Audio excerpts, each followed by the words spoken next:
नमस्कार, जय श्री कृष्ण। मैं जया गुप्ता।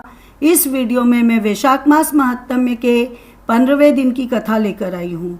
वैशाख मास महात्म्य के 15वें दिन की कथा के रूप में हम 15वें अध्याय के पाठ का श्रवण करेंगे। इसके पहले के प्रथम 14 दिन की कथा के वीडियोस मैंने मेरे चैनल पर बना रखे हैं, जिन्हें आप मेरे चैनल पर जाकर देख सकते, कथा को श्रवण कर सकते हैं। मैं इस वीडियो के डिस्क्रिप्शन में भी उनके लिंक दे दूंगी, जहां से आप उन सभी वीडियोस को देख सकेंगे और कथा को श्रवण कर सकेंगे। तो आइए देखें वैशाख मास महात्म्य के 15वें दिन की कथा के रूप में वैशाख मास महात्म्य के 15वें अध्याय का पाठ। वैशाख मास को माधव मास भी कहा जाता है, क्योंकि यह मास भगवान श्री हरि विष्णु का अति प्रिय मास है और इसीलिए उनके एक नाम पर इस मास का नाम रखा गया है। और इसीलिए इस मास का महात्म्य ऋषि मुनियों द्वारा लिखा गया है, जिसे 25 अध्याय में बांटा गया है। मैं यहाँ आपको रोज एक अध्याय का पाठ बता रही हूँ। आज मैं आपको वैशाख मास महात्म्य के 15वें अध्याय का पाठ सुनाऊंगी। पर मैं आपको 15वें अध्याय का पाठ सुनाऊं उसके पहले मैं आपको एक विशेष मंत्र बता रही हूँ। तो आइए देखें वह विशेष मंत्र। ओम ह्रीं कार्तवीर्यार्जुनो नाम राजा बाहु सहस्त्रवान यस्य स्मरेण मात्रेण हतम नष्टम च लभ्यते।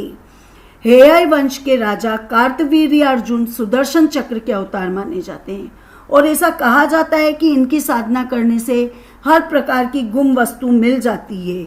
सुदर्शन चक्र के बारे में शास्त्रों में ऐसा कहा गया है कि वह किसी भी दिशा में और किसी भी लोक में जाकर वांछित सामग्री को खोज लाने में सक्षम है।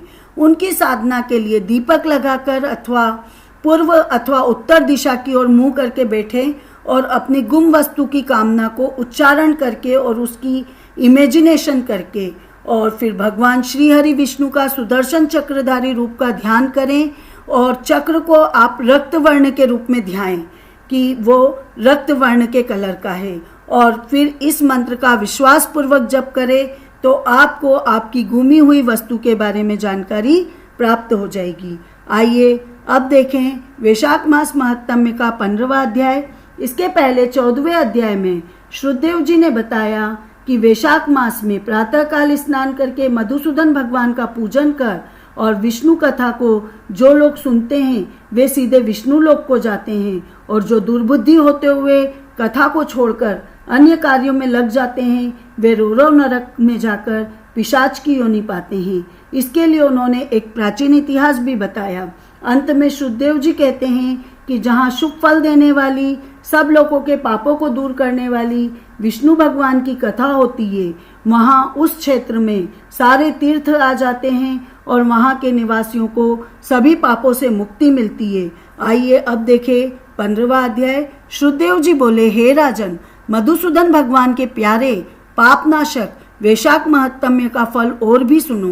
प्राचीन काल में पांचाल देश में पुण्यशील बुद्धिमान भूरियश का पुत्र पुरुयश हुआ था। पिता के मरने पे वह राजा हुआ। वह बहुत ही शूरवीर, उदार, धनुविद्या में बहुत बड़ा प्रतापी राजा था। धर्मपूर्वक पृथ्वी पे शासन कर रहा था, परंतु पूर्व जन्म में उसने जलदान नहीं किया था। इस पाप के कारण कुछ काल में उसकी सारी संपत्ति नष्ट हो गई और वो बलहीन जब हो गया तो उसके दुश्मन राजा आए और उसके राज्य पे आक्रमण करके उसके राज्य को जीत लिया युद्ध में, और राजा को परास्त होकर शिशिनी रानी और धात्रादि गण को साथ में लेके ऐसा मार्ग में जहाँ की कोई नहीं जानता था, उस मार्ग में पहाड़ की कंदरा में उसको जाके रहना पड़ा। कंदरा मतलब गुफा में जाके रहना पड़ा। वहाँ उसने 53 वर्ष व्यतीत किए। एक दिन वो अपने सदगुरु के बारे में सोचते हुए अपने गुरु जी का स्मरण करने लगे राजा। तब उनके उस पुण्य प्रताप से याज और उपयाज नाम के मुनीश्वर सर्वज्ञात राजा के पास आ पहुँचे। राजा उनको देख के सहसा उठ खड़े हुए और भक्ति पूर्वक सिर झुका के उनके चरणों में गिर पड़े और उनकी आंखों से अश्रु बहने लगे। तब दोनों मुनियों ने राजा को उठाया और उनके आंसू पोंछे। तब वन के पुष्पादि के समक्ष राजा ने मुनियों से प्रश्न किया, हे मुनीश्वरों, मेरे दुख का कारण विस्तार पूर्वक मुझसे कहिए। मेरी सब जानने की इच्छा है। मेरे सत्कर्म करते हुए भी मेरी सारी संपत्ति नष्ट हो गई और मुझे महान कष्ट क्यों भोगना पड़ रहा है। राजा के अत्यंत दुखी वचन सुन के वो दोनों मुनि थोड़ी देर ध्यान करने लगे। उसके बाद उन्होंने याज और उपयाज मुनि दोनों ने कहा, हे राजन सुनो, तुम पिछले 10 जन्मों से अत्यंत घोर पापी व्याघ्र रहे हो और हम सब जानते कि व्याघ्र एक मांसाहारी जीव होता है, तो उन्होंने उतनी ही जीव मात्रा की हिंसा में तत्पर रहे। उन्होंने कभी भी ना तो विष्णु भगवान का नाम लिया, ना ही ध्यान किया, ना ही उनको नमस्कार किया। हे राजन, ऐसे करते करते तुम्हारे 9 जन्म बीत गए।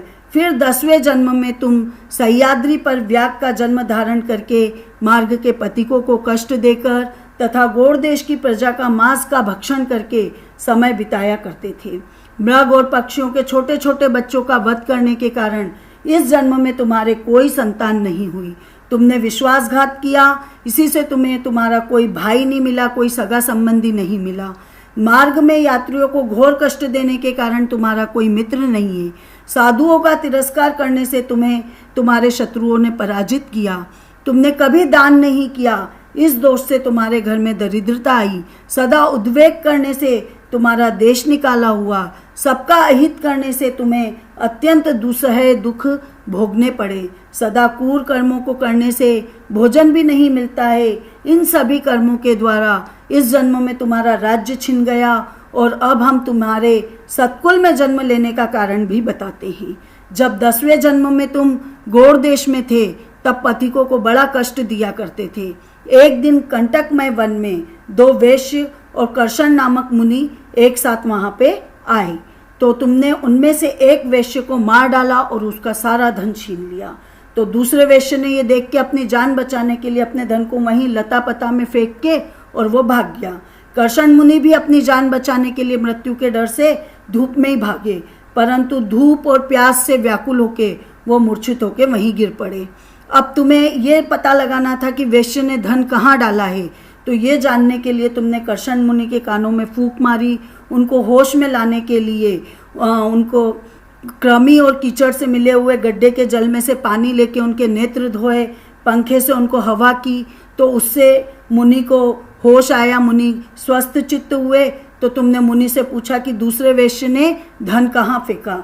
तब मुनि ने तुम्हें बताया कि वह धन पेड़ों में फेंक के और जान बचाने के लिए भाग गया। तब तुमने मुनि को सुखपूर्वक चले जाने को कह के और तुम भी धन की खोज में गहन वन में चले गए। यद्यपि तुमने अपने कार्य की सिद्धि के लिए मुनि की रक्षा की थी, तब भी उस पुण्य के प्रभाव से तुम्हारा जन्म महापुण्यवान विशाल राजवंश में हुआ। अब तुम्हारी इच्छा सुख, राज्य, सायुज्य, मुक्ति आदि प्राप्त करने की है, तो तुम इस माधव नाम के वैशाख मास में अक्षय तृतीया के दिन ब्याई गो ब्राह्मणों को दान दो।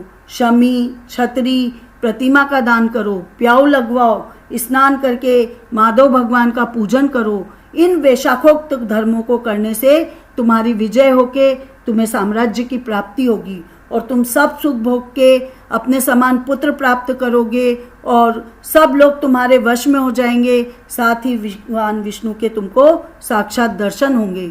ऐसे कुल पुरोहित दोनों ब्राह्मण याज और उपयाज राजा को समझा के अपने अपने घर चले गए।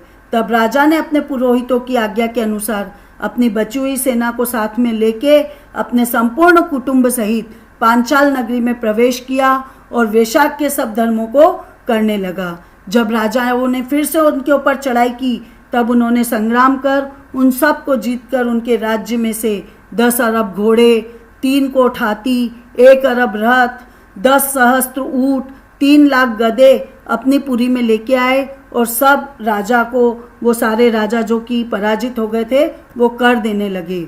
मधुसूदन भगवान की कृपा से वह चक्रवर्ती राजा हुआ।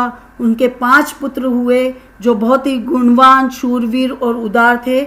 उनके नाम धृष्टकेतु, धृष्टदमन, विजय, चित्रकेतु और मयूरध्वज थे। संपूर्ण प्रजा अनुराग और विश्वास करने लगी। फिर पांचाल देश का राजा निष्काम चित्त हो मधुसूदन भगवान की पूजा के लिए सभी धर्म करने लगा, जिससे प्रसन्न हो मधुसूदन भगवान ने अक्षय तृतीया के दिन चारों भुजाओं में शंख, चक्र, पद्म लिए हुए, पीताम्बर धारण किए हुए, वनमाला पहने हुए लक्ष्मी जी के साथ तथा अनुचरों सहित गरुड़ पर चढ़कर उनको साक्षात दर्शन दिए। उनके असहनीय तेज को देख राजा ने नेत्र बंद कर लिए। फिर उनके दर्शन कर हर्ष के मारे सब देह में रोमांच उत्पन्न हो गया। उनके नेत्रों से आंसू गिरने लगे और अत्यंत भक्तिपूर्वक हाथ जोड़ के सिर झुका के वो भगवान श्री हरि विष्णु की स्तुति करने लगे।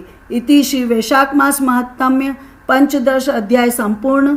आपको यदि ये वीडियो अच्छा लगा है तो इसे लाइक कीजिए, शेयर कीजिए। अभी तक यदि आपने मेरे चैनल को सब्सक्राइब नहीं किया तो कृपया मेरे चैनल को सब्सक्राइब कीजिए, बेल आइकन को हिट कीजिए ताकि मेरे नए वीडियोस के नोटिफिकेशन आपको तुरंत प्राप्त हो।